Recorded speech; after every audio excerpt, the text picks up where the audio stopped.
Hello students, कैसे आप सब लोग। आज का जो है अपना नया लेक्चर है वो एक नए एक्ट पे है। एक्ट का नाम है पार्टनरशिप एक्ट 1932। इससे पहले अपन दो एक्ट कंप्लीट कर चुके हैं, कॉन्ट्रैक्ट एक्ट 1872 और सेल्स ऑफ गुड्स एक्ट 1930। इस एक्ट को पढ़ने से पहले आप लोगों को कॉन्ट्रैक्ट एक्ट ठीक से पढ़ना पड़ेगा, क्योंकि कॉन्ट्रैक्ट एक्ट में जो कॉन्ट्रैक्ट क्रिएट किए जाते हैं वो ही कॉन्ट्रैक्ट कहाँ पे काम में आते हैं, पार्टनरशिप में भी काम में आते हैं। तो पार्टनरशिप पढ़ने से पहले आपको कौन से वीडियोस देखने पड़ेंगे, कॉन्ट्रैक्ट एक्ट 1872 के, जो कि मैंने कंप्लीट पूरे अपलोड कर रखे हैं। क्लियर है। तो चलो आज का अपन नया एक्ट पढ़ेंगे, पार्टनरशिप एक्ट 1932। तो सबसे पहले बात करते हैं पार्टनरशिप की, कि पार्टनरशिप का कंसेप्ट क्यों आया।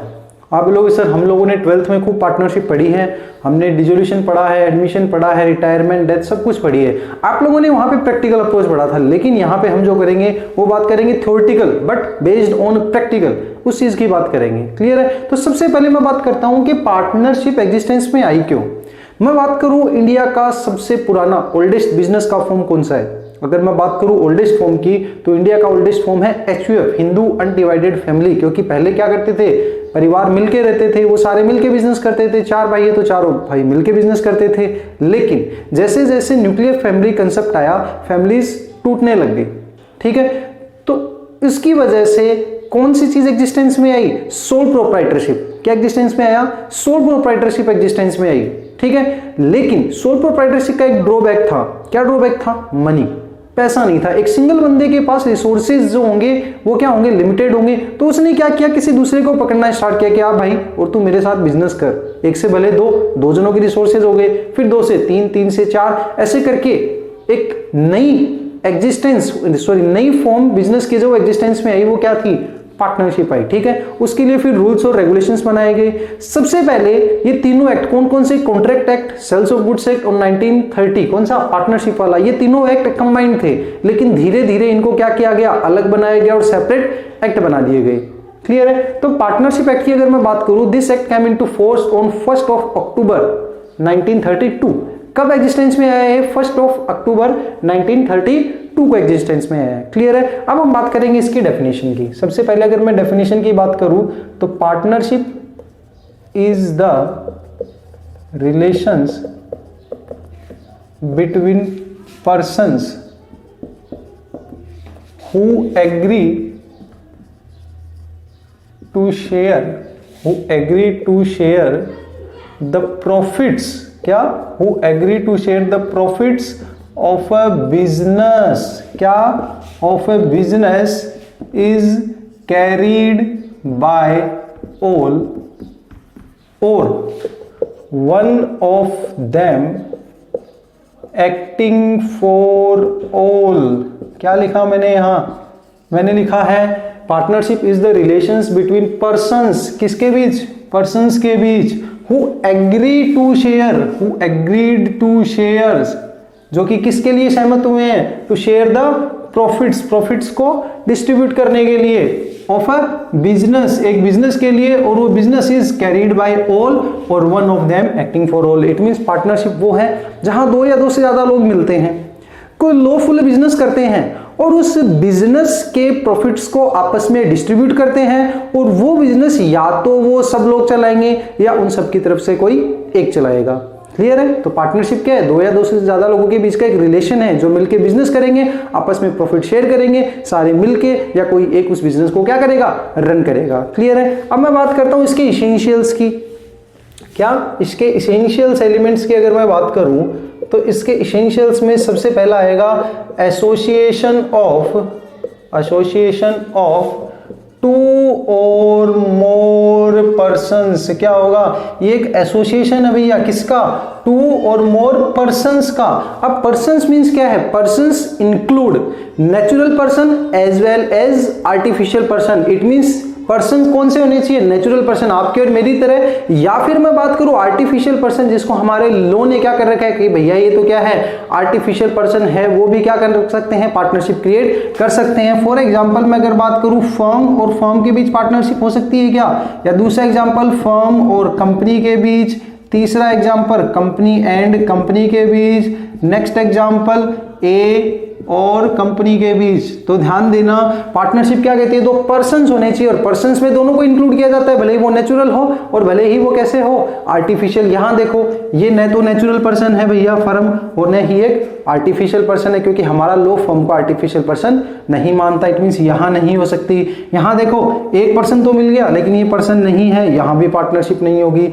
ये नेचुरल पर्सन नहीं है लेकिन आर्टिफिशियल है, यहां भी आर्टिफिशियल है, पार्टनरशिप बन सकती है। यहां ए कौन है, नेचुरल पर्सन है, एक आर्टिफिशियल पर्सन है, इनके बीच में पार्टनरशिप हो सकती है। तो ध्यान रखना, एसोसिएशन ऑफ 2 और मोर पर्संस, कम से कम कितने, 2, और मैक्सिमम कितने, 50, और अकॉर्डिंग टू कंपनीज रूल्स 2014 कितने, 100, तो मैक्सिमम कितने होंगे, 50। और अगर मैं बात करूं person, person include natural as well as artificial person. Clear है। नेक्स्ट अगर इस पॉइंट की बात करें, इसके इसेंशियल्स की अगर मैं बात करूं, तो नेक्स्ट जो इसका इसेंशियल्स आएगा सेकंड, वो आएगा एग्रीमेंट। क्या आएगा, एग्रीमेंट। क्योंकि हमने देखो यहां क्या पढ़ा है, बिटवीन पर्संस हो गया पहला, दूसरा एग्रीड। इट मींस एक पार्टनरशिप बनाने के लिए भी क्या बनाना पड़ता है, एग्रीमेंट बनाना पड़ता है। अब ये एग्रीमेंट कैसा हो, इन रिटन, इन वर्बल, कैसा हो, तो कहीं पे ऐसा नहीं लिखा गया है कि जो पार्टनरशिप एग्रीमेंट होगा वो रिटन ही होगा, लेकिन फ्यूचर डिस्प्यूट से बचने के लिए हमेशा एग्रीमेंट कैसा होना चाहिए, रिटन होना चाहिए। या फिर अगर आप किसी प्रॉपर्टी को लेकर कोई पार्टनरशिप बना रहे हो तो वहां मैंडेटरी है कि वो आपको कैसे बनाना पड़ेगा, रिटन में बनाना पड़ेगा। क्लियर है। तो पार्टनरशिप के लिए मैंने आपको पहले ही कहा था, यहां कॉन्ट्रैक्ट एक्ट के प्रोविजंस एप्लीकेबल होंगे। इट मींस पार्टनरशिप बनाने के लिए क्या जरूरी है, उनके बीच में क्या होना चाहिए, एग्रीमेंट होना चाहिए। क्लियर है। नेक्स्ट अगर थर्ड पॉइंट की मैं बात करूंगा, तो थर्ड पॉइंट इसका आएगा इसेंशियल बिजनेस के। पार्टनरशिप के लिए क्या होना जरूरी है, बिजनेस होना जरूरी है। अगर बिजनेस नहीं है तो फिर वो पार्टनरशिप नहीं होगी। फॉर एग्जाम्पल, ए और बी ने कोई प्रॉपर्टी खरीद रखी है और उसका रेंट आता है, उस रेंट को वो लोग आपस में बांट लेते हैं, क्या ये पार्टनरशिप है, ये पार्टनरशिप नहीं होगी। ये क्या है, को ओनरशिप है, क्योंकि वहां पे उनका इंटेंशन बिजनेस करना नहीं था। अगर इसी एग्जांपल में मैं कहूं, वो दोनों लोग उसी खेती के उसी जमीन के ऊपर मिलके खेती करते हैं और आपस में अर्निंग को बांट लेते हैं, देन ये क्या है, बिजनेस है, और ये क्या है, एक पार्टनरशिप है। तो सबसे पहली बात क्या होना चाहिए, बिजनेस होना चाहिए। बिजनेस कैसा, लॉफुल बिजनेस होना चाहिए। क्लियर है, ठीक है। नेक्स्ट अगर मैं बात करता हूं, तो नेक्स्ट आएगा प्रॉफिट शेयरिंग। क्या आएगा, प्रॉफिट शेयरिंग के पार्टनरशिप का एक एसेंशियल एलिमेंट ये भी है कि पार्टनर्स के बीच में क्या किया जाएगा, प्रॉफिट को शेयर किया जाएगा। कितना, अकॉर्डिंग टू प्री डिसाइडेड, कि उन लोगों ने कितना डिसाइड किया था। लेकिन एक बात ध्यान रखना, क्या लॉस भी बियर किए जाएंगे, हाँ, इन नॉर्मल सेंस अगर मैं बात करूं तो प्रॉफिट बियर किए जाएंगे तो लॉस भी किए जाएंगे। लेकिन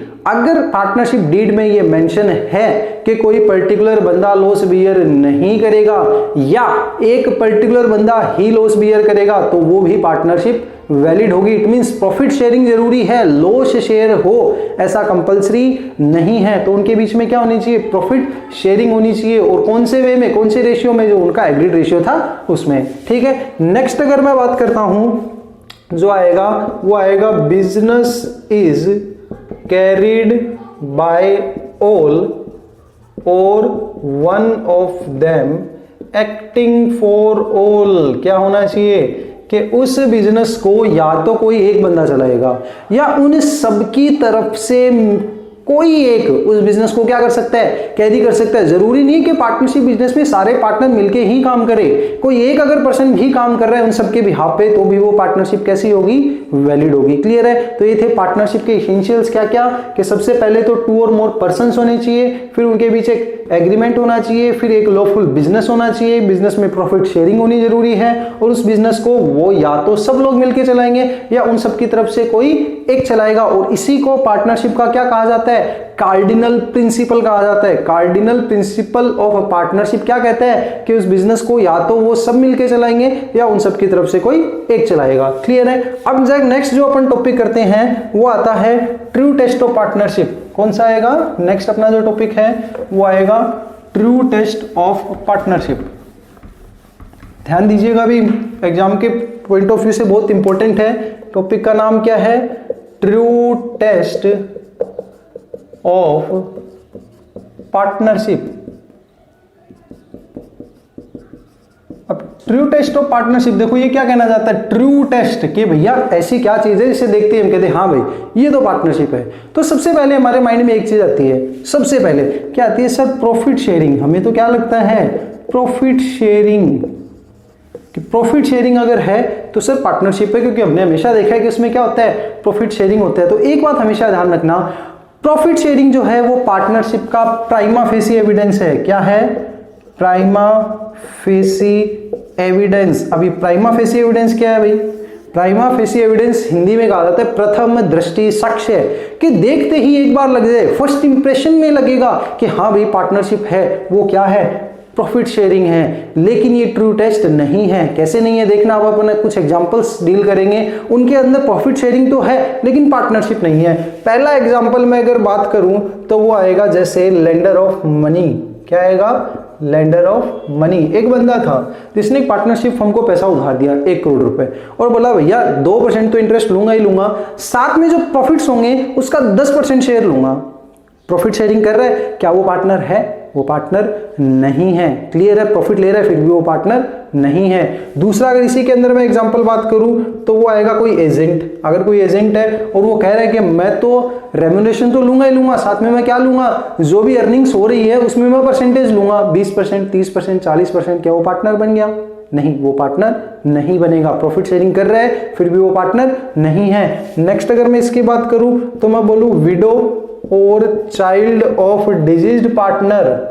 विडो और चाइल्ड ऑफ डिजीज्ड पार्टनर, अगर कोई मर गया है कोई पार्टनर तो उसका पैसा रिमेनिंग पार्टनर खा थोड़ी जाएंगे, या तो किसको देंगे, उसकी विडो को, या उसके किसको देंगे, चाइल्ड को देंगे। जब तक उसके बुक्स ऑफ अकाउंट सेटल नहीं हो जाते, आप लोगों ने 12th में पढ़ा होगा, जब तक उसके बुक्स ऑफ अकाउंट सेटल नहीं हो जाते आप क्या करोगे, उसे इंटरेस्ट ऑन कैपिटल या प्रॉफिट्स में से हिस्सा जो उसका शेयर बनता था, इन दोनों में से जो ज्यादा है वो पे कर दिया जाएगा। किसे, उसके विडो को और चाइल्ड को। लेकिन क्या वो पार्टनर बन गए, वो पार्टनर नहीं है, क्योंकि पार्टनरशिप किससे बनती है, एग्रीमेंट से बनती है। क्लियर है, तो विडो और चाइल्ड प्रॉफिट में शेयर कर रहे हैं फिर भी वो क्या नहीं है, पार्टनर नहीं है। क्लियर है। और लास्ट अगर मैं इसकी बात करूं तो जैसे कोई प्रीवियस ओनर का एग्जांपल लेता हूं मैं, कोई ओनर है उसने अपना बिजनेस किसी दूसरे को सेल कर दिया।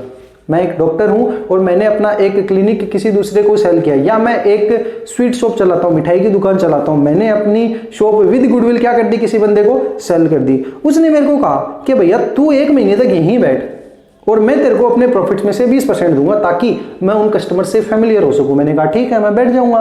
क्या हम दोनों पार्टनर हैं, प्रॉफिट शेयरिंग हो रही है फिर भी हम लोग पार्टनर नहीं है। तो अब आप बोलोगे कि सर है क्या, ये तो प्राइमा फेसी एविडेंस था, क्या, प्रॉफिट शेयरिंग। अब ट्रू टेस्ट है क्या, बता भी दो। तो ट्रू टेस्ट जो होता है पार्टनरशिप का वो क्या होता है, म्यूचुअल एजेंसी। लिख लेना वाले ही, ट्रू टेस्ट ऑफ पार्टनरशिप क्या है, म्यूचुअल एजेंसी। अभी म्यूचुअल एजेंसी क्या आ गई भाई, म्यूचुअल एजेंसी का मतलब क्या होगा, एक पार्टनरशिप बिजनेस में एक पार्टनर डबल रोल प्ले करता है।